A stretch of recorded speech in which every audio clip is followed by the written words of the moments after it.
हरिः ॐ श्री गुरुभ्यो नमः हरिः ॐ ॐ शन्नो मित्रः शं वरुणः शन्नो भवत्वर्यमा शन्न इन्द्रो बृहस्पतिः शन्नो विष्णुरुक्रमः नमो ब्रह्मणे नमस्ते वायो त्वमेव प्रत्यक्षं ब्रह्मासि त्वमेव प्रत्यक्षं ब्रह्म वदिष्यामि ऋतं वदिष्यामि सत्यं वदिष्यामि तन्मामवतु तद्वक्तारमवतु अवतु माम् अवतु वक्तारम् ॐ शान्ति शान्ति शान्तिः ॐ सहनाववतु सहनौ भुनक्तु सह वीर्यं करवावहै तेजस्विनावधीतमस्तु मा विद्विषावहै ॐ शान्ति शान्ति शान्तिः सदाशिवसमारम्भां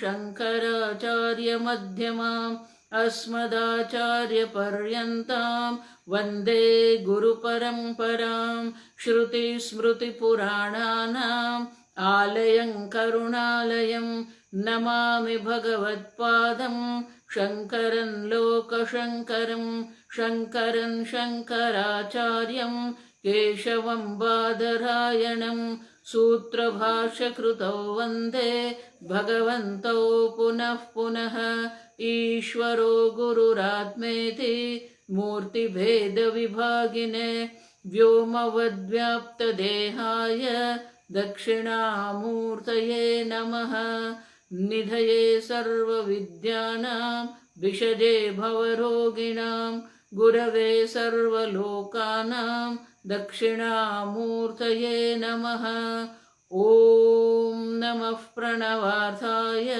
शुद्धज्ञानैकमूर्तये निर्मलाय प्रशान्ताय दक्षिणामूर्तये नमः।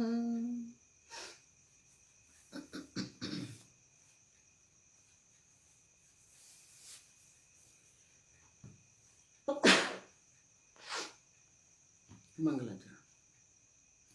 ॐ नमः श्री शंकरानंद गुरुपादाम्बुजन्मने ॐ नमः श्री शंकरानंद गुरुपादाम्बुजन्मने सविलास महामोह ग्राहग्रासैककर्मणे सविलास महामोह ग्राहग्रासैककर्मणे।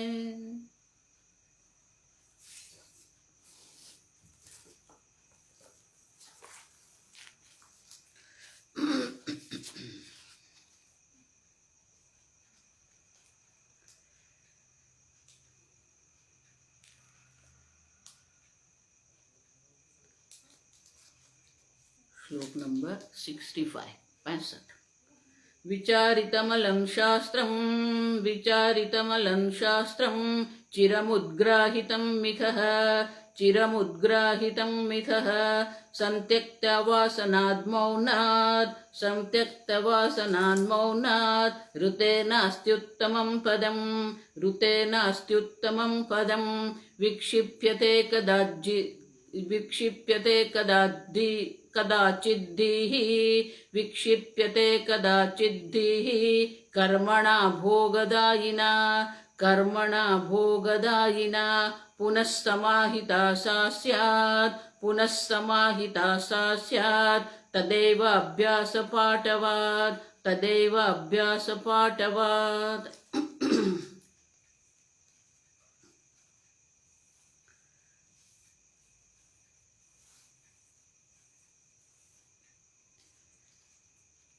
विचारितम अलम शास्त्रम चिरकाल पर्यंत शास्त्र का अध्ययन आवश्यक है।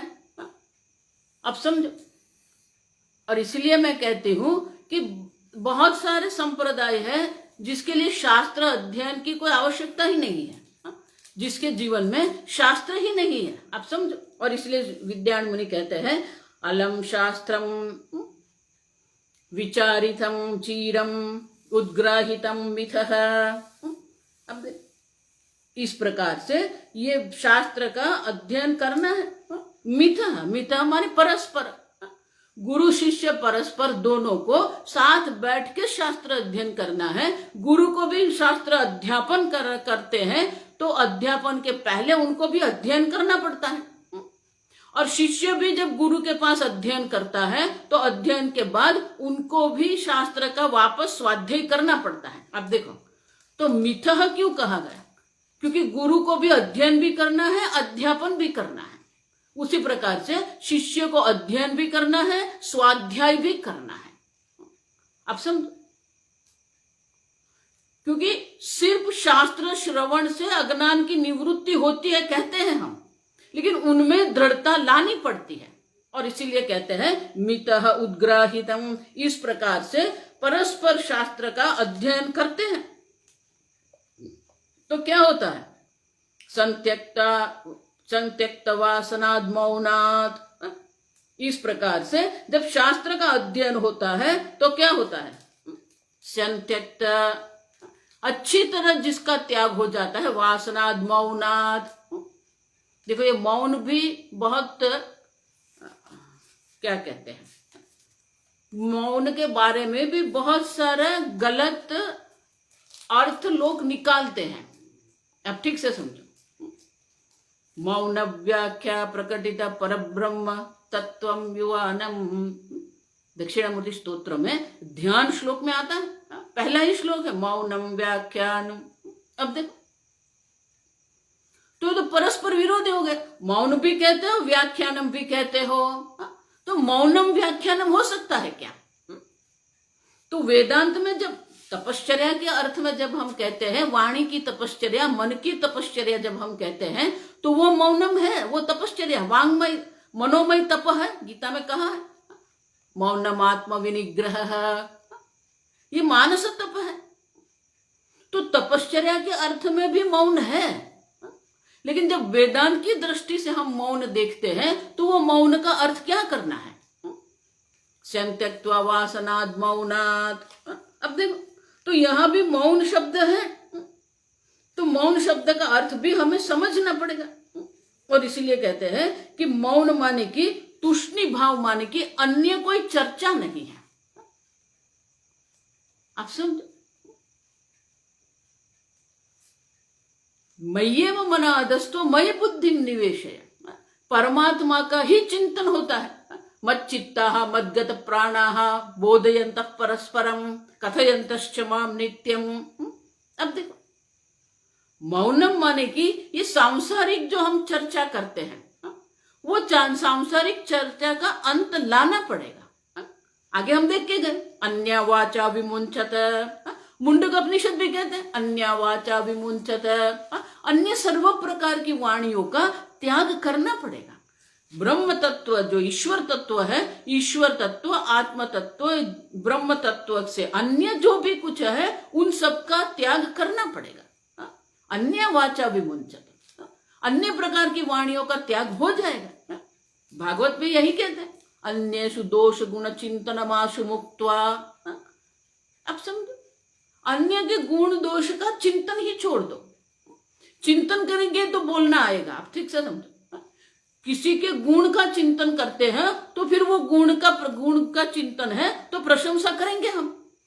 किसी के दोष का चिंतन हम करते हैं तो उनकी निंदा करेंगे। तुल्य निंदा मुने स्तव। आप सब, मौन शब्द भी कहां से आया है? मुने है भावम, मुने है भाव मौन। मुनि का जो भाव, और मुनि किसको कहते हैं? मननशील मुनि ही। मौन माने कि वो मननशील है, अन्य सर्व प्रकार का चिंतन जिसने त्याग कर दिया है। मौन का अर्थ जो हम कहते हैं वो तपश्चर्या के अर्थ में है, लेकिन वेदांत में जब हम कहते हैं मौनम व्याख्यानम, अब देखो रुते मौनात्, तो मौन का एक अर्थ ये होगा अन्य वाचा विमुंचत, ईश्वर तत्व से अन्य किसी की भी चर्चा नहीं है। एक ये मौन का अर्थ है, सांसारिक कोई भी चर्चा नहीं। महाराज महाराज श्री हमेशा कहते हैं, ये संसारी लोग जो है आपके पास आके वो सुनने को नहीं आते, उनके मन में जो वो निकालने को आते हैं, उनको ही वो इतना कुछ कहने का होता है, वो बोलते ही रहते हैं। महाराज यहाँ गए थे, महाराज उसको मिले थे, ये देखा, ये खाया, ये पिया। अब देखो सांसारी लोग महात्मा के पास जाके भी मौन चुप बैठते नहीं है, वो अपने ही चलाते रहते। इसलिए स्वामी जी हमको कहते थे कि अगर आपको वेदांत का आचार्य बनना है तो इतना याद रखना, आपको 2 घंटा बोलने का मिलेगा, बाकी के 22 घंटा आपको सुनना पड़ेगा। क्योंकि उन लोगों को इतना कुछ मन में भरा हुआ है, आपके हृदय में इतना भरा हुआ, किसी को कहना चाहते हो तो हमें भी सुनना पड़ेगा। अब समझो, तो उनको बोलने देना पड़ता, मौन, हमें चुप रहना पड़ेगा, उनको बोलने का अवसर देना पड़ता है हमें। लेकिन मौन जो है तपश्चर्या के अर्थ में यहां नहीं कहते हैं वो।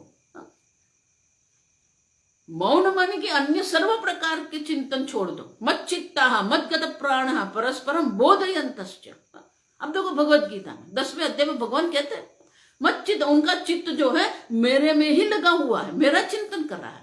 मत गत प्राण, उनका जीवन ही मुझे समर्पित है। अब देखो परस्परम बोधयन्तश्च, एक दूसरे से बात भी जब करते हैं तो बात क्या करते हैं, ईश्वर की चर्चा करते हैं। कथयन्तश्च माम नित्यम, जब उपदेश करते हैं, कथन करते हैं, उपदेश करते हैं, शास्त्र अध्ययन कर, तो ईश्वर का चिंतन है।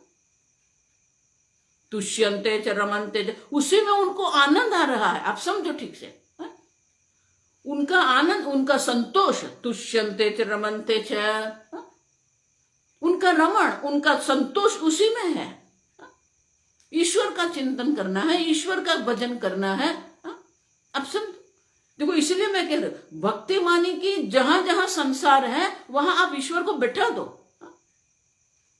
ये जल है हम कहेंगे, अगर ये जल जो भगवान का अभिषेक के बाद वो जल हमारे पास आता है, अब देखो वो चरणामृत हो जाता है। लड्डू खाना है तो वो लड्डू है, लेकिन वही लड्डू अगर भगवान के पास से आ जाता है तो वो लड्डू नहीं रहता, वो प्रसाद बन जाता है। जिस स्थान में परमात्मा रहते वो देश नहीं रहता, वो तीर्थ बन जाता है। अब समझो, और इसीलिए हरेक वस्तु, देश काल, वस्तु, नाम, रूप, सबके स्थान पर ईश्वर होना चाहिए। देखो हमारी भारतीय संस्कृति जो है ना, आजकल ये पिंटू मिंटू जो नाम रखते हैं ना, कोई अर्थ ही नहीं है उनका। पिंटू मिंटू क्या क्या नाम रखते मुझे याद भी नहीं है। अब देखो, पहले जो हम नाम रखते थे भगवान का, लक्ष्मी, सीता, पार्वती, भगवान, अब देखो ईश्वर, माधव, मनु, ये परमात्मा के नाम है। नारायण, तो नाम भी हम भगवान का रखते हैं। घर में से निकलते हैं तो भगवान का दर्शन करके निकलते हैं। भगवान का फोटो रहता है, आजकल तो घर में भगवान का फोटो भी नहीं होता, अपने परिवार के ही फोटो लगाते हैं लोग। घर में से निकलते हैं तो परमात्मा का दर्शन करके निकलते हैं, घर में आते हैं तो पहले परमात्मा का दर्शन करते हैं। मनाश्री तो ऐसे इतने कहते थे कि घर से निकलो उसके पहले कह दो नारायण नारायण नारायण नारायण। घर में आए तो पहले नारायण नारायण नारायण नारायण। आप जहां जिस देश में है, जिस स्थान पर है, जिस काल में है, वहां ईश्वर का प्रवेश करवा हुआ, उसी को मौन कहते हैं। आप अपने लिए भोजन बना रहे हैं, भगवान के लिए भी कुछ बनाओ। आप अपने लिए नए वस्त्र लागे तो भगवान के लिए भी नए आसन, नए वस्त्र लाके रख दो। आप समझो, और इसीलिए मौन माने की अन्य चर्चा नहीं, अन्येषु दोष गुण चिंतन मासु मुक्त। मौन एक अर्थ आप समझना ठीक से। वेदांत की दृष्टि से मौन का दूसरा अर्थ क्या होगा? मैंने कहा ना, मौन माने क्या है? मुने है भाव मौनम। मुनि का भाव माने कि मुनि जैसा हमारा स्वभाव बनना चाहिए। मननशील मुनि ही, आत्मचिंतन तत्व चिंतन वो मनन करने में हमारी रुचि होनी चाहिए। इसलिए भगवान कहते हैं मत चित्ता मदगत प्राणा बोधयंत परस्परम। अब देखो, आपका भावनात्मक जगत ईश्वर होना चाहिए, आपका वैचारिक जगत भी ईश्वर होना चाहिए, दोनों चाहिए हमें। और इसीलिए ये मौन माने कि क्या है, हम चिंतन परायण बने, मनन परायण हमारा जीवन बनना चाहिए, चिंतन परायण जीवन होना चाहिए, भोग परायण नहीं। आजकल का जो है मटेरियलिस्टिक जो लाइफ है, आजकल का जो जीवन है, मैं कितना अच्छा भोग कर सकता हूं, माने भोग परायण जो जीवन है वो भोग परायण जीवन का त्याग करके हम मनन चिंतन परायण जीवन हम बनाए, वो मौन है। मुनि का जो भाव है, मुनि का जो स्वभाव है, चिंतन करना।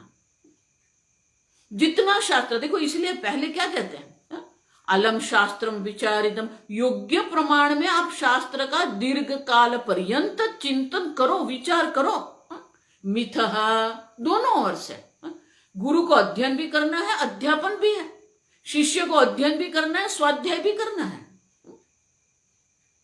और इस प्रकार से अध्ययन अध्यापन स्वाध्याय ये सबके द्वारा अलम माने कि योग्य प्रमाण में जब आप शास्त्र का अध्ययन दीर्घ काल पर्यंत करते हैं तो आपकी बुद्धि में वो शास्त्र की वासना बनती है, फिर वो चिंतन होता रहेगा।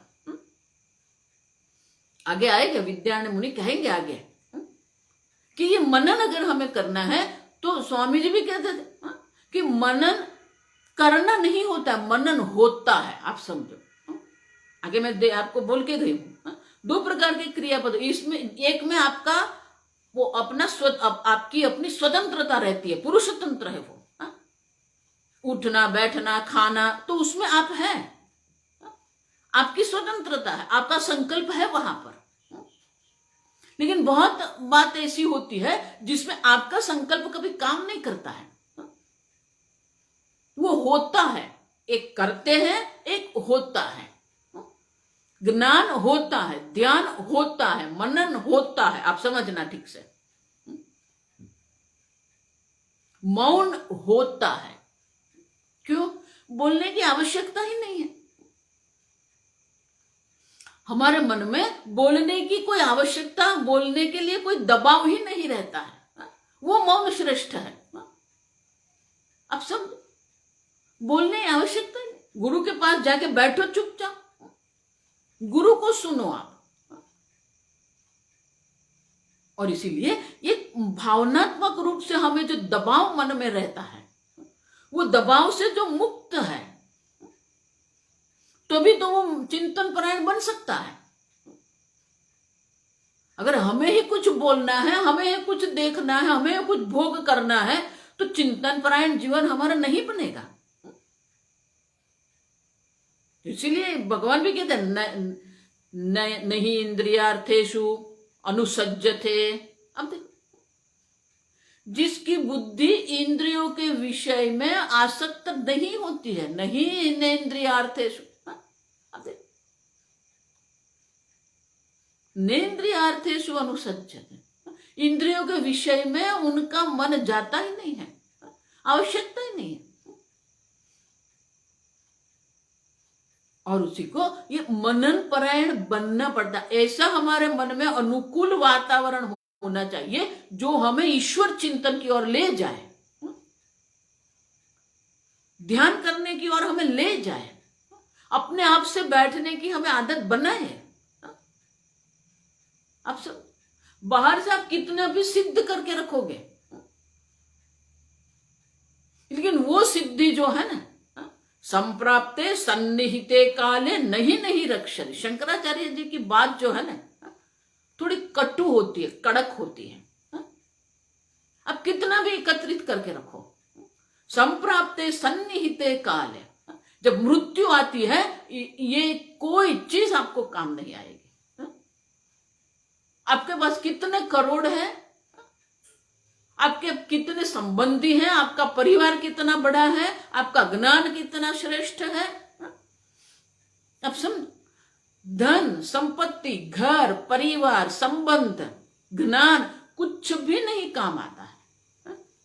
संप्राप्ते सन्निहिते काले नहीं नहीं रक्षति दुष्कृन करणे। शंकराचार्य जी एक व्याकरण पंडित को कह रहे थे, इसलिए वहां व्याकरण की दृष्टि से कहा कि आपका व्याकरण का ज्ञान कितना भी श्रेष्ठ है, लेकिन वो ज्ञान मृत्यु के समय आपको कोई मदद रूप नहीं होगा, कोई सहाय नहीं कर सकता है वो। आप समझे, मौनम माने कि हमारे मन में एक वातावरण ऐसा बनना चाहिए, हमारा मन सहज रूप से ये करेगा। और इसीलिए विद्यारण्य मुनि आगे कहेंगे कि एक बार ये आसक्ति छूट जाएगी, नेन्द्रियार्थेषु अनुसज्जते, उनका मन इंद्रियों के विषय की चिंतन में जाता ही नहीं है, सहजता है वहां पर, उनको आवश्यकता ही नहीं है। जो चीज आपको अपने आप मिलती है उनके लिए आपको चिंतन करने की कोई आवश्यकता नहीं है। आपका ही जीवन आप देखो, आपका ही अनुभव आप देखो, बारिश होने वाली ही है तो आपको उसको चिंतन नहीं करना है, आपके लिए उसको कोई प्रयत्न नहीं करना है, होगी बारिश होती है। अब देखो, पानी मिलता है जगत में, लेकिन मनुष्य ने ऐसी एक व्यवस्था करके रखी है कि सबको भोजन नहीं मिल रहा है, तो ये ईश्वर का नहीं है, हमारी व्यवस्था जो है वो अव्यवस्था नहीं, अव्यवस्था है। संवादिता नहीं, असंवादिता में हम रहते हैं। ये जगत में सर्व मनुष्य को योग्य प्रमाण से अन्न जल हवा मिले, ये भगवान की व्यवस्था है। लेकिन हम ही इतना प्रदूषण करते हैं, जल प्रदूषण इतना हमने करके रखा है, वायु प्रदूषण इतना करके हमने रखा है, भूमि में इतना प्रदूषण करके रखा है, और फिर कहते हैं भगवान कुछ करता नहीं है। अब समझो, आवश्यक नहीं है, जरूर आपको कोई प्रयत्न की आवश्यकता, मिलता है, ये उपलब्ध होता है वो। उसी प्रकार से हमारा मन सात्विक है, सात्विक पंच महाभूत से उत्पन्न हुआ जो मन है वो सहज सात्विक है। जहां सात्विकता होती है वहां ज्ञान होता है, सुख होता है, शांति होती है, आनंद होता है। आप समझो, और जहां पर ये सुख शांति का अनुभूति होती है वहीं पर ये चिंतन परायण मन होता है। इसलिए भगवान दूसरे अध्याय में नित्य सत्वस्थ। अब समझो, मौन माने कि हमें चिंतन परायण बनना पड़ेगा, मनन परायण बनना पड़ेगा हमें, लेकिन उनके लिए वातावरण हमें बनाना पड़ेगा, फिर मनन होगा। आप समझो ठीक से। तो अब देखो, विद्यारण्य मुनि क्या दृष्टांत देते हैं, बहुत नकारात्मक दृष्टांत देते, लेकिन उनका जो उद्देश्य है बहुत श्रेष्ठ है। वो जो दृष्टांत है वो नकारात्मक है, आप समझना,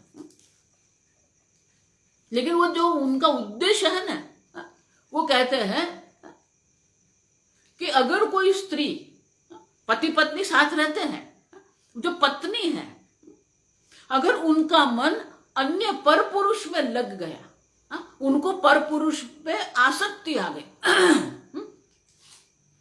अब देखो, रहते साथ में दोनों, गृहिणी है, घर का सब काम करती है, गृह कार्य सब कर रही है, वो भोजन भी बनाती है, बच्चे को भी वो खिलाती है, बच्चे को पढ़ाती है, सब करती है, लेकिन उनका मन जो है पर पुरुष में आसक्त हो गया है। तो विद्यारण्य मुनि कहते हैं कि घर के सब कार्य करते समय भी, भोजन करते करते भी उनका मन तो वो पुरुष का ही चिंतन करेगा। अब देखो,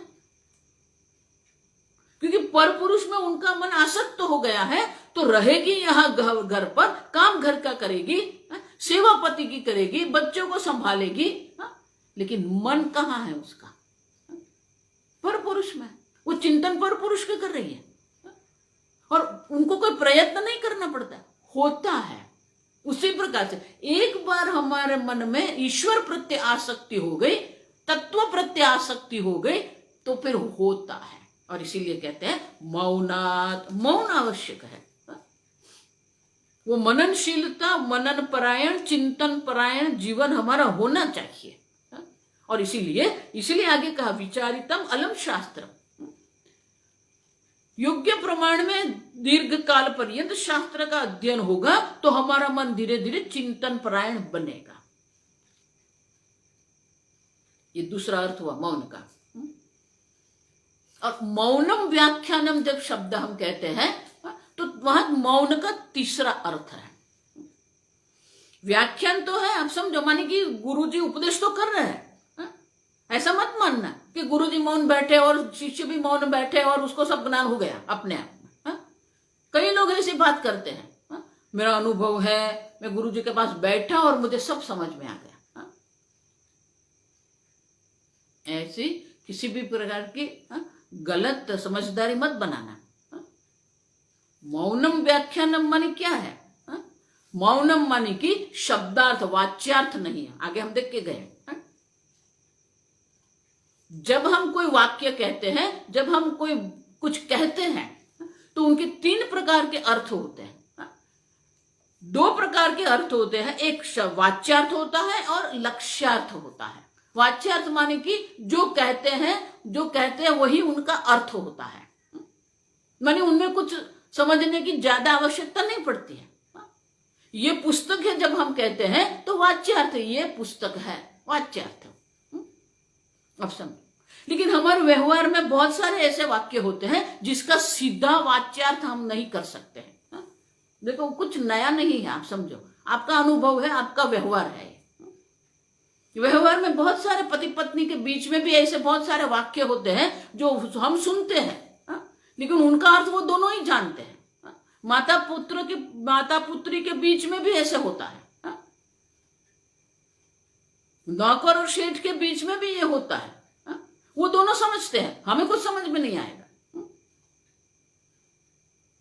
तो माने कि जो बोलते हैं उसमें सीधा अर्थ हमें समझ में नहीं आता है, और जब हमें ये सीधा अर्थ समझ में नहीं आता है तो उसका लक्ष्यार्थ हमें करना पड़ता है। तो मौनम माने लक्ष्यार्थ है। ब्रह्म तत्व का ज्ञान अगर आपको प्राप्त करना है तो वाच्यार्थ से उनकी संभावना नहीं है, और इसीलिए लक्ष्यार्थ से ही हम ब्रह्म तत्व समझ सकते हैं। और इसलिए मौन का तीसरा अर्थ यह है कि ये लक्ष्यार्थ करना पड़ेगा। लक्ष्यार्थ तीन प्रकार के होते हैं, जहल लक्षणा, अजहल लक्षणा, जहल लक्षणा। अब देखो, जहल लक्षणा, जहत माने त्याग करना। तो कई वाक्य ऐसे होते हैं जिसमें जो वाक्य में कहा गया है उनका हमें त्याग करना पड़ेगा और दूसरा कुछ लेना पड़ेगा, उनके संदर्भ से दूसरा कुछ लेना पड़ेगा। उसके जहद लक्षणा कहते हैं। शास्त्र में क्या कहते हैं? गंगायाम गोशः, ये शास्त्र का स्टैंडर्ड एग्जाम्पल है। गंगायाम गोशः, गोश माने छोटा सा गांव। अब वो गांव कहाँ है? गंगा पर, गंगायाम, गंगा पर छोटा गांव है। तो क्या गंगा पर तैरता हुआ गांव है? नहीं। तो गंगा का त्याग करके गंगा के तट को पकड़ना पड़ेगा। माने कि वो गांव, छोटा सा गांव कहां पर है? गंगा किनारे है। अब समझो, हम लोग अगर आजकल की बात करें ना तो वो भी बहुत सहज है। आपका घर कहां पर? स्टेशन पर। ये बहुत सरल है। आपका घर का चौराहे पर, क्या चौराहे पर है? नहीं। चौराहे का त्याग करके उनके नजदीक का कोई स्थान पकड़ना पड़ेगा। अब देखो, स्टेशन पर घर है, स्टेशन पर माने क्या प्लेटफॉर्म पर घर बना है? नहीं, स्टेशन के नजीक में, समीप में। उसको जहल लक्षणा कहते हैं, कुछ त्याग करना पड़ता है। अजहल लक्षणा माने कुछ त्याग नहीं करना है, लेकिन कुछ उसके अंदर हमें ऐड करना है उसमें। अब देखो, ये भी हम व्यवहार में करते हैं और हम समझते भी, वो लक्षणा करते भी हैं और हम समझते भी हैं उनकी लक्षणा। शास्त्र में दृष्टांत क्या है? श्वेतो धावती।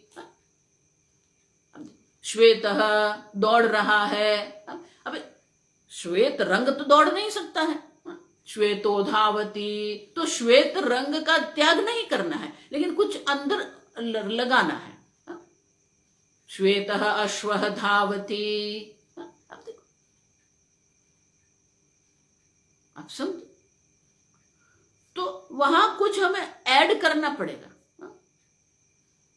उसको अजहल लक्षणा कहते हैं। हमें हर रोज के जीवन में भी ये होता है। पिताजी कुछ लिख रहे हैं, पिताजी काम कर रहे हैं, बच्चों ने देखा पिताजी कुछ काम कर रहे हैं, तो पिताजी कहेंगे वो लाल ले आओ। अब देखो, लाल ले आओ, तो बेटा समझ जाता है लाल रंग की फाइल पिताजी मंगवा रहे हैं।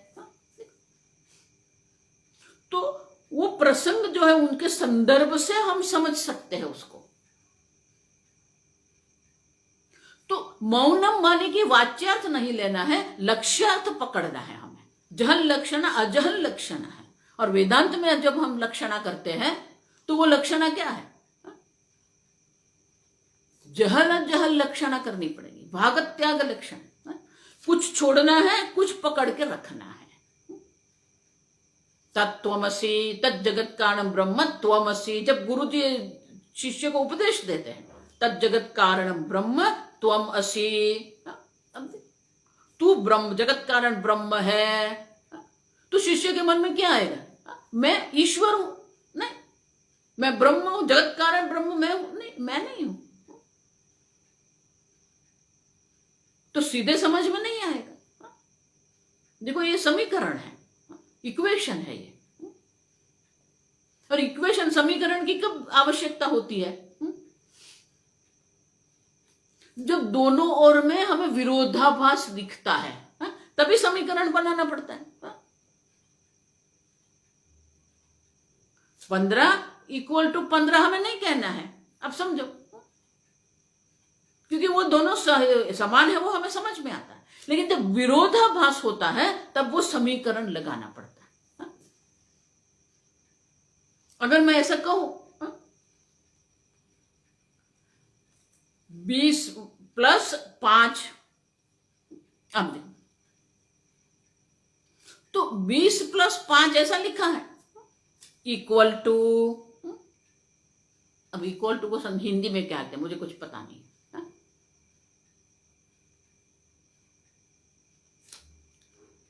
20 + 5 माने कि 20 में 5 जोड़ दिया। अब देखो,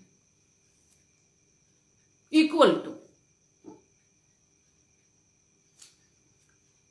30 - 5। विरोधाभास, एक में प्लस है, एक में माइनस है, और जो अंक है वो भी अलग अलग है।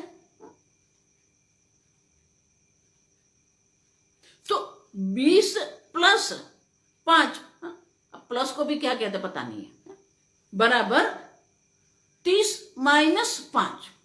अब 30 में से 5 काट दिया, 20 में 5 जोड़ दिया, लेकिन अंक अलग अलग है।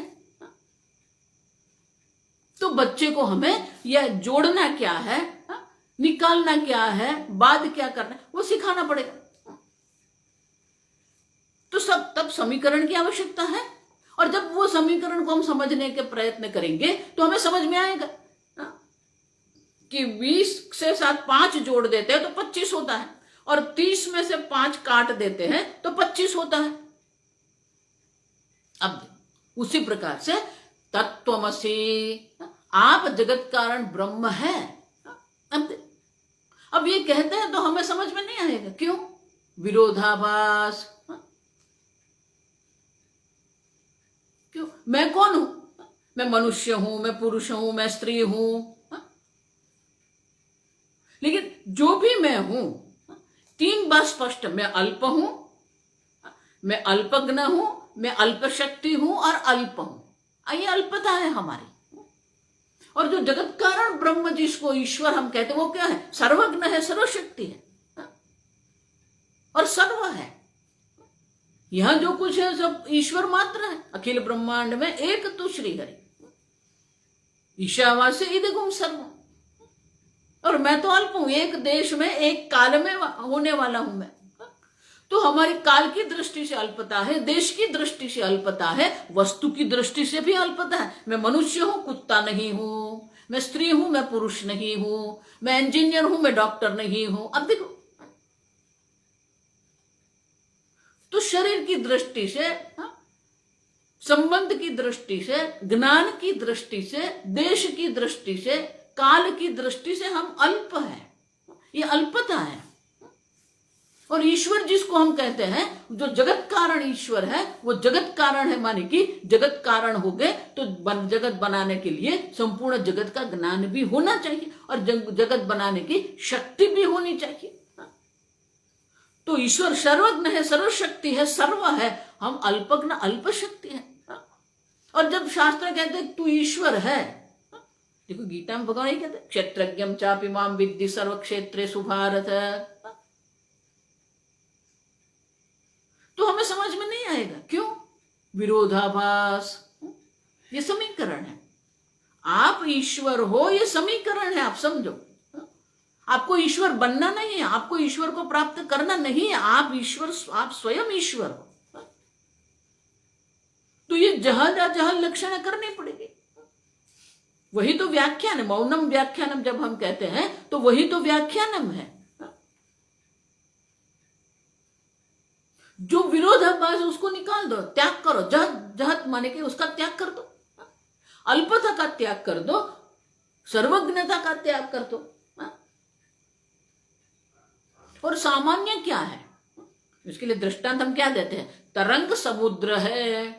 अब देखो, तरंग की उत्पत्ति हुई, तरंग अल्प काल में रहता है और वो नष्ट हो जाता है।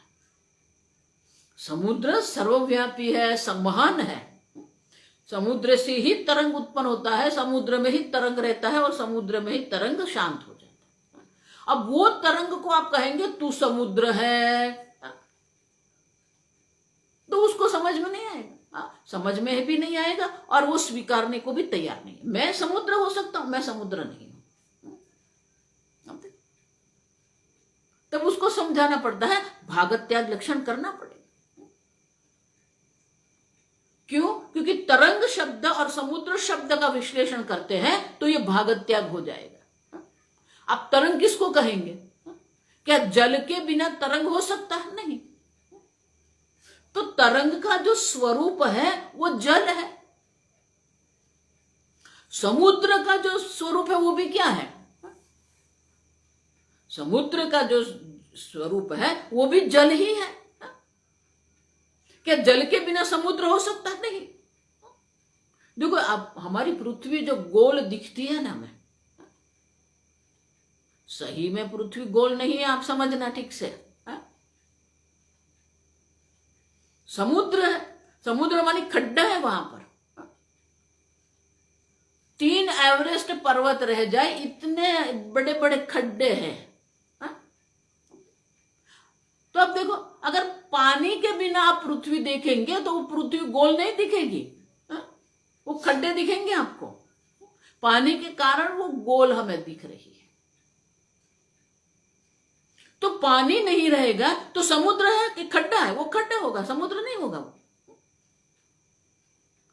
तो समुद्र का स्वरूप भी जल है, माने कि जल ही समुद्र का स्वरूप है। उसी प्रकार से तरंग जिसको हम कहते हैं, उनका स्वरूप भी जल ही है। तो अल्पता जो है उनका त्याग कर दो, सर्वज्ञता है उनका भी त्याग कर दो, और जो स्वरूप है वो तो सामान्य है। उसी प्रकार से आप भी सत स्वरूप, चित स्वरूप, आनंद स्वरूप हो। आप सत स्वरूप माने क्या? आप है, आपके अभाव का अनुभव आपको कभी नहीं होता है। आप चैतन्य स्वरूप है, आपको जड़ता का अनुभव कभी नहीं होता है। मैं हूं और मैं चैतन्य स्वरूप हूं, ये सबका अनुभव है। आप समझो, ऐसा मत मानना कि ये सनातन धर्म, सनातन धर्म नहीं, हर एक मनुष्य को ये अनुभव है कि मैं हूं और मेरे अभाव का मुझे अनुभव कभी नहीं होता है। मैं नहीं हूं, ये अनुभव किसी को नहीं होता है। और मैं चैतन्य हूं, चेतन हूं, जड़ हूं, ऐसा किसी को भी अनुभव नहीं होता है। तो आप सच्चित स्वरूप हो, आप समझो। लेकिन हमने गलती कहां कर रखी है, मोह कहां पर है हमारा, अविवेक हम कहां करके बैठे। जो सत्य मानी अस्तित्व, वो अस्तित्व को हमने काल में मर्यादित करके जन्म और मृत्यु के बीच में हमने रखा है, माने कि हमने अपना अस्तित्व को काल में मर्यादित करके रखा है। उसी प्रकार से आप चैतन्य स्वरूप हो, स्वतः सिद्ध स्वप्रकाश चैतन्य स्वरूप आत्मा आप है, लेकिन वो जो चैतन्य स्वरूप आत्मा है उनको देश में मर्यादित करके रखा है, ये शरीर में मैं रहता हूं। तो आप जो चैतन्य स्वरूप आत्मा है जो सर्वव्यापी है, क्योंकि चैतन्य को मर्यादित करने वाला दूसरा है ही नहीं, दूसरा चैतन्य ही नहीं, एक अद्वितीय स्वतः सिद्ध स्वप्रकाश चैतन्य स्वरूप आत्मा आप है।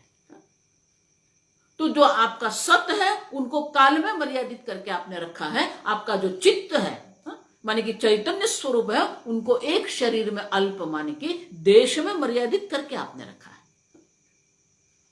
और मैं सुख स्वरूप हूं, उसकी जगह पर कह दिया मैं दुखी हूं। अब देखो, मैं अल्प हूं। मौनम माने कि ये वाच्यार्थ को निकाल दो, जो विरोधाभास है वो विरोधाभास को निकाल दो। ईश्वर भी सच्चिद आनंद है, आप भी सच्चिद आनंद है। आपको सच्चिदानंद बनना नहीं है, आप सच्चिदानंद स्वरूप है ही। तो विरुद्ध अंश जो है अल्पता है उसको निकाल दो, विरुद्ध अंश जो सर्वज्ञता है उसको भी निकाल दो। ये अविद्या की उपाधि से आप अल्प है, माया उपाधि से ईश्वर अनंत है। अब माया उपाधि और अविद्या उपाधि दोनों को आप निकाल देंगे, जो बाकी रहेगा वो सच्चिदानंद स्वरूप आप है। और इस प्रकार से मौनम व्याख्यानम माने कि लक्षणा द्वारा गुरु शिष्य को समझाते हैं कि आप ईश्वर है, आप ब्रह्म है। ब्रह्म बनना नहीं है, प्राप्त नहीं करना है, आप है ही। आप जब समझते मैं मनुष्य हूं तब भी आप ईश्वर मात्र है। आप समझेंगे नहीं समझेंगे, आप अब भी ईश्वर है। आप समझो, मुझे आपको ईश्वर बनाना नहीं है, आपको ब्रह्म की प्राप्ति करनी नहीं है। इसीलिए संपूर्ण वेदांत जो है प्राप्त से प्राप्ति है ही, लेकिन जानते नहीं हो आप। और इसीलिए कहते हैं मौन। ये मौन माने लक्षणा द्वारा गुरु उपदेश करते हैं, और लक्षणा द्वारा जो उपदेश करते हैं वो शिष्य लक्षणा द्वारा समझता भी है। और इसलिए कहते हैं मौनात रुते। मौनात रुते, उससे उत्तम पद और कुछ है ही नहीं। पूर्ण ब्रह्म स्वरूप मैं हूं, ये लक्षणा द्वारा आपको जो ज्ञान प्राप्त होता है वही उत्तम पद है। उससे अन्य कोई उत्तम पद है ही नहीं। आप समझो, ये जो लाभ है आपको प्राप्त हो रहा है उससे अधिक और कुछ है ही नहीं।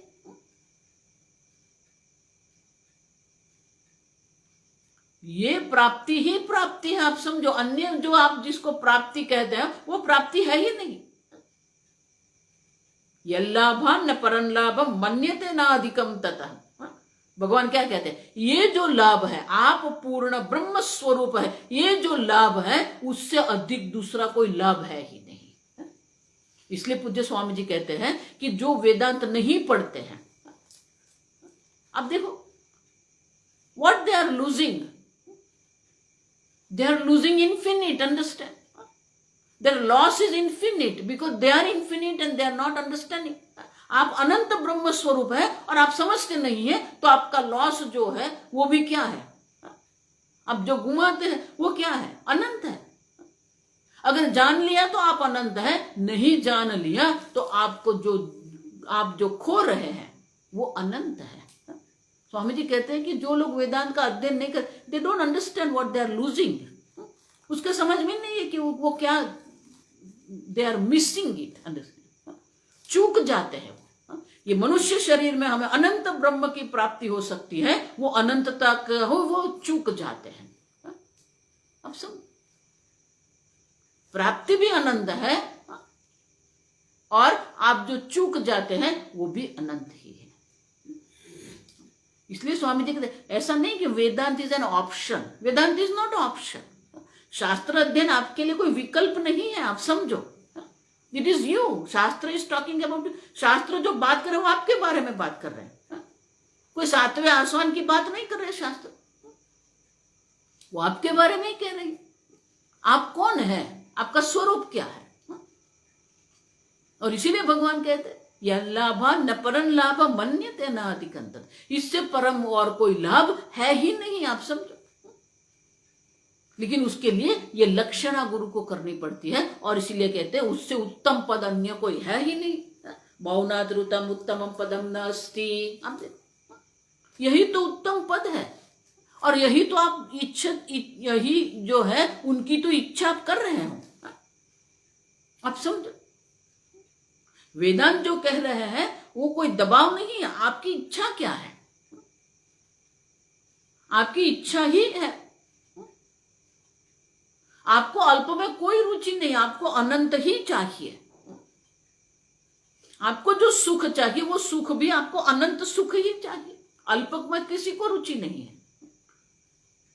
लेकिन अनंत क्या है वो जानते नहीं है, इसलिए अल्प से ही हम समाधान करके चलते रहते हैं। अल्प में समाधान करने की कोई आवश्यकता है ही नहीं, लेकिन करते हैं हम। धन, संपत्ति, संबंध, परिवार, हम कितना कॉम्प्रोमाइज समाधान करके बैठे हुए हैं। कोई आवश्यकता नहीं आपको, आप समझो। इसीलिए ये श्लोक अत्यंत महत्व का, आप समझना। चीरम मिता उद्ग्राहितम अलम शास्त्रम विचारितम, दीर्घ काल पर्यंत आप शास्त्र का अध्ययन करते रहो, फिर जो उत्तम पद में आपको मिले, आपको जो पद की प्राप्ति होगी वो उत्तम पद है। लेकिन उनके लिए मौनम माने की लक्षणा के द्वारा गुरु के पास ये समझना पड़ेगा हमें। और इसीलिए कहते हैं कि एक बार ये पद आपकी प्राप्ति हो गई, उनसे अधिक और कोई लाभ ये जीवन में है ही नहीं। इतना ही नहीं, जिसको प्राप्त करने के बाद जिसको हमें गुमाना नहीं है, खोना नहीं है। स्वामी जी इसलिए हमेशा कहते एक बार आपने जान लिया मैं अनंत ब्रह्म स्वरूप हूं, अब देख के गया गया, एक बार ये प्राप्त कर लिया मैं पूर्ण ब्रह्म स्वरूप हूं, फिर कुछ भी उपाधि की जो भी अवस्था होगी, लेकिन वो ज्ञान कभी जाता नहीं। और इसीलिए आगे के श्लोक में यही विद्यारण्य मुनि कहते हैं विक्षिप्यते कदाचित दीहि, एक बार अपने को अनंत पूर्ण ब्रह्म स्वरूप जान लिया, फिर भी कर्मणा भोगदायिना, भोग देने वाले जो आपके प्रारब्ध कर्म है उनके कारण, भोगदायी कर्मण, भोग देने वाले कर्मों के कारण अगर आपके मन में विक्षेप भी होता है, क्योंकि ऐसे प्रसंग बनते हैं जीवन में, ऐसा मत मानना ज्ञानी के लिए सब वाह वाह होती है, नहीं, विरोध भी होता है, अस्वीकार भी होता है, प्रतिकूलता भी उनके जीवन में आती है।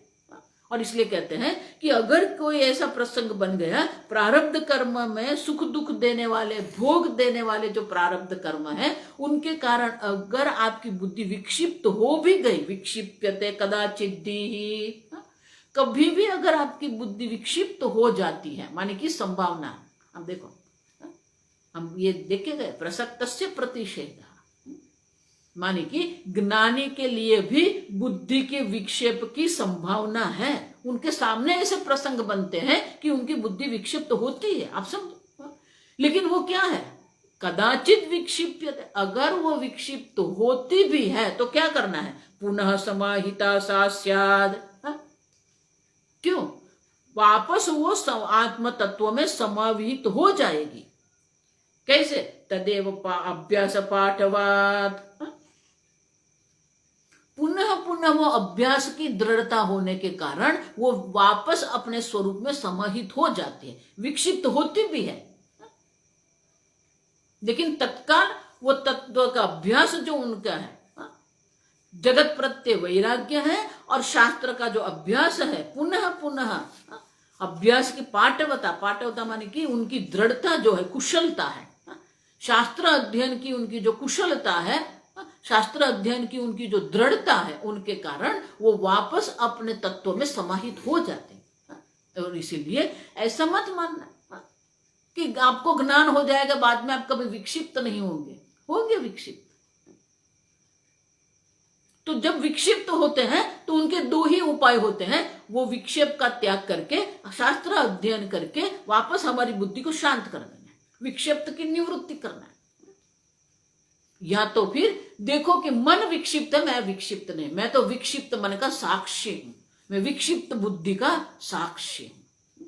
साक्षी भाव अगर हम लगा देंगे तो भी ये विक्षेप चला जाएगा। और इसलिए कहते हैं कि अभ्यास के एकाग्रता भी आएगी, अभ्यास भी है, एकाग्रता भी है, कुशलता भी है। पाठवात, पाठवात माने कुशलता।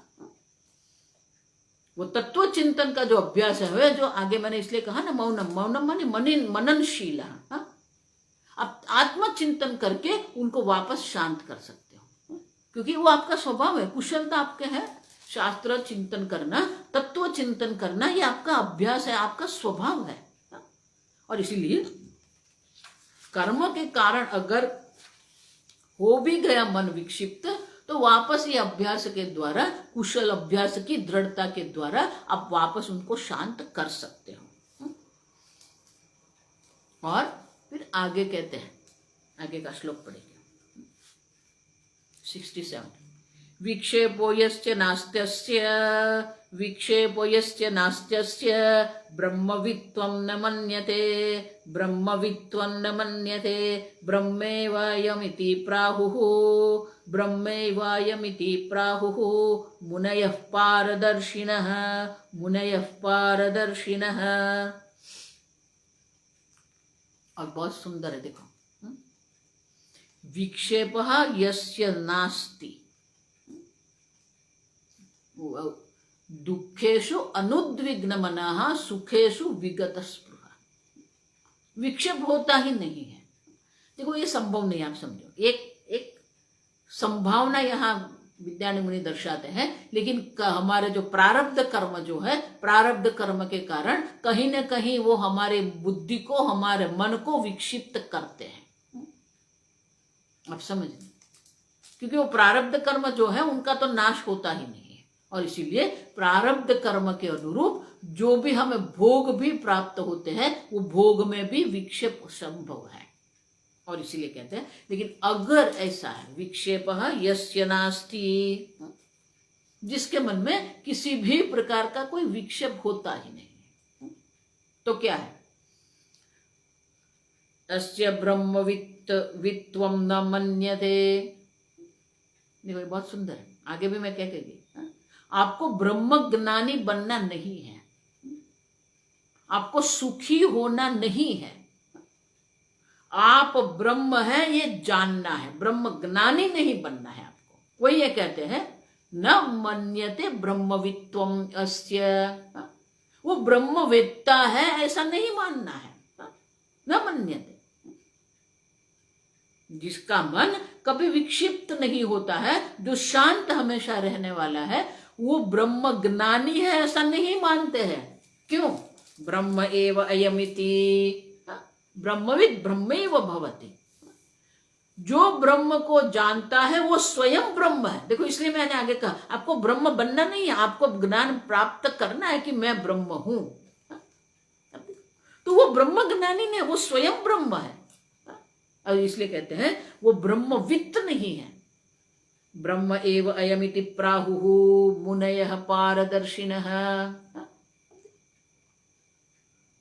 वो ब्रह्म ज्ञानी नहीं है, लेकिन वो ब्रह्म है ऐसा मुनय, जो मुनि लोग है, जो ज्ञानी लोग हैं, जो पारदर्शिन है। पारदर्शी माने कि जो आंख दर्शाती है उससे भी अधिक जो देख सकता है उसको पारदर्शी कहते हैं। कवि ही क्रांतदर्शिनः। कवि किसको कहते हैं? क्रांतदर्शी। जो आपको आंख दिखाती है उससे भी ज्यादा अगर आप देख सकते हो, उससे भी ज्यादा आप समझ सकते हो। ज्यादा ग्रहण कर सकते हो तो आप कवि हैं। देखो कई बार ऐसा होता है, बहुत बार ऐसा होता है कि कई बार हमारे सामने ही होती है वो वस्तु, लेकिन उनके ऊपर हमारा ध्यान कभी भी नहीं जाए, वो देखते भी हैं हम। एक बार ऐसा हुआ, किसी के घर पर मैं रहती थी, वो दूसरे माले पर मेरे को रहने था, सेकंड फ्लोर पर। तो वहां से उनके घर से सूर्योदय बहुत सुंदर दिखता था हर रोज सुबह में। तो एक दो बार मैंने क्या किया, बहुत सुंदर सूर्योदय था और कोकोनट ट्री था, वो कोकोनट ट्री जो थी उनके जो पत्ते थे उनके बीच से वो सूर्य निकलता था। तो मैंने बहुत सारे उनको फोटो मैंने लिया। अब फिर शाम को ऐसे ही बैठे बात कर रहे थे तो मैंने वो फोटो उनको बताया, तो वो इतने खुश हो गए, अरे वाह स्वामी जी, ये तो बहुत सुंदर है, कहां से है ये? आपके घर से ही है। अब देखते हैं, लेकिन उनकी जो सुंदरता है वो हम नहीं देखते हैं। अब जब फोटो दिखाए तो वो सुंदरता देखने लगी, जो आंख के सामने थी वो नहीं दिखाई दी। अब देखो, अब उसी को हम फोटो लगा के देखते हैं तो बहुत सुंदर लगता है। समझ में आता है? पारदर्शिता सौंदर्य है, लेकिन वो हमें देखना पड़ता है। आंख सौंदर्य नहीं दिखाती, वो हमारे मन से हमें देखना पड़ता है। आप सुन, और इसलिए कहते हैं जो पारदर्शी सूक्ष्मदर्शी जो मुनि लोग हैं, वो मुनि लोग ही कहते हैं कि ये स्वयं ब्रह्म है, वो ब्रह्मवित्त नहीं है। देखो आगे भी मैं आपको बता के गई हूँ, ये बहुत लोग ये गड़बड़ करते हैं, ये ब्रह्मवित्त है, ये ब्रह्मवित्तर है, ये ब्रह्मवित्तम है। अभी ज्ञान में फिर तरतम क्या है? और इसलिए कहते हैं कि वो ब्रह्म ज्ञानी नहीं है, वो ब्रह्म स्वयं है। ब्रह्मविद ब्रह्मैव भवति, जो ब्रह्म को जानता है वो स्वयं ब्रह्म है। और इसलिए कहते हैं कि जिसका मन ऐसे विक्षिप्त नहीं होता है वो स्वयं ब्रह्मविद नहीं है, लेकिन स्वयं ब्रह्म, अपने को अनंत पूर्ण ब्रह्म स्वरूप वो जानता है। और इसलिए विक्षेप की कोई संभावना नहीं रहती है। फिर भी मैं वापस कहती हूँ, विक्षेप की संभावना है, आप समझना। आगे हम देख के गए, काम क्रोध भवोद्वेगम, हम देख के गए। भगवान कहते हैं कि प्रारब्ध से काम और क्रोध का वेग आना ही है, और जब काम क्रोध का वेग होता है तो विक्षेप भी होगा।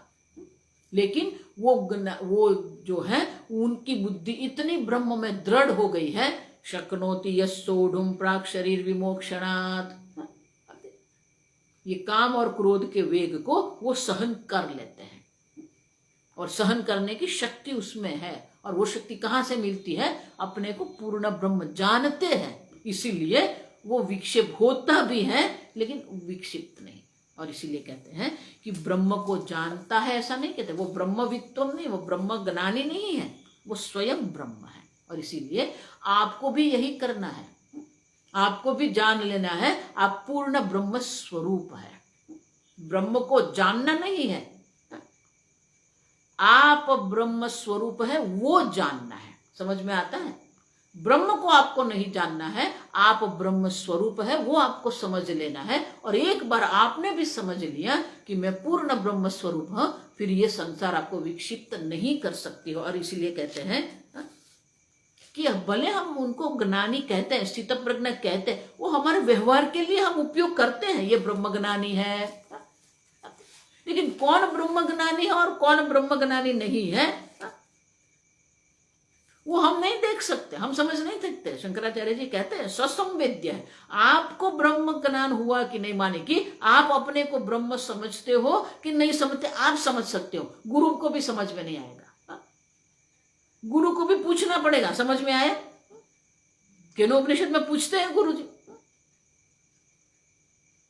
गीता में भगवान बार बार अर्जुन को पूछते रहे, अर्जुन समझ में आया कि नहीं समझ में आया? अब आप पूर्ण ब्रह्म स्वरूप है, ये आपने समझ लिया है, अन्य को वो समझ में नहीं आएगा। और इसीलिए हम हमारे व्यवहार के लिए कहते हैं ये ब्रह्म ज्ञानी है।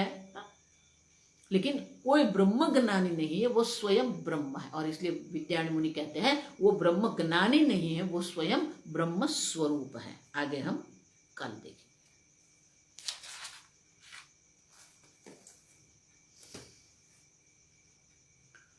ओम स्वस्ति प्रजाभ्यः परिपालयन्तां न्यायेन मार्गेण महीं महिषाः गोब्राह्मणेभ्यः शुभमस्तु नित्यं लोकाः समस्ताः सुखिनो भवन्तु काले वर्षतु पर्जन्यः पृथिवी सस्यशालिनी देशोऽयं क्षोभरहितः ब्राह्मणाः सन्तु निर्भयाः ओम सर्वेषां स्वस्तिर्भवतु सर्वेषां शान्तिर्भवतु सर्वेषां पूर्णं भवतु सर्वेषां मङ्गलं भवतु सर्वे भवन्तु सुखिनः सर्वे सन्तु निरामयाः सर्वे भद्राणि पश्यन्तु मा कश्चित् दुःखभाग् भवेत् असतो मा सद्गमय तमसो मा ज्योतिर्गमय मृत्योर्मा